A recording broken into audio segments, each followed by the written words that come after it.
Lydia, where do you hurt, honey?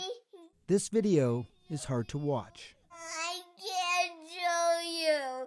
I just can't. This is Lydia Pilarowski, 4 years ago. Pay close attention to her left arm. She's really not moving it. She is in the throes of acute flaccid myelitis, AFM. It is rare, but scary. Sudden onset of weakness. Sometimes the face, the eyelids, but most typically, it's the leg or the arm. It will start with a respiratory illness and a fever. Dr. Sam Dominguez is the medical director of the Clinical Microbiology Laboratory at Children's Hospital of Colorado. He has cared for dozens of patients with AFM, mostly children. The culprit is typically a pathogen known as enterovirus. Over the last 4 years, it seems to be an every other year pattern. In 2014, when Lydia was diagnosed, 120 people were afflicted nationwide.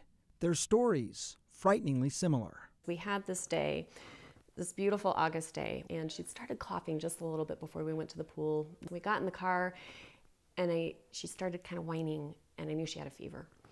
And after that point in time, it was like our whole life changed. A lot of times I ask, why me? But then a lot of times I'm like, well, at least it wasn't in like my legs or my right hand, because I'm right-handed, so that would be a lot worse. If any of this sounds familiar, it's because you may remember images like this. In the early 1950s, polio caused more than 15,000 cases of paralysis every year in the United States. That is, until a vaccine came along in 1955. No cases of polio have originated in the United States now in nearly 40 years. Let me show you what AFM looks like on an MRI scan. You see these bright areas here? That represents inflammation in the spinal cord and in the nerves that control the arms. And here's the important point. It's likely not the virus itself causing the paralysis, but rather the immune system's response to the virus. It's sort of a hit-and-run reaction. While some children never fully recover from AFM, Lydia has steadily improved over the last 4 years. We count our blessings every day to see her being able to do the things that she loves to do.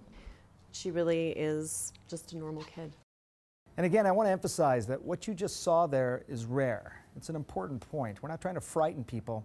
And the best way to think about your own safety, with flu season right around the corner, do the same things you would do for that. Cover your mouth when you cough, sneeze into your elbow, and wash your hands, wash your hands, wash your hands. It really does seem to work.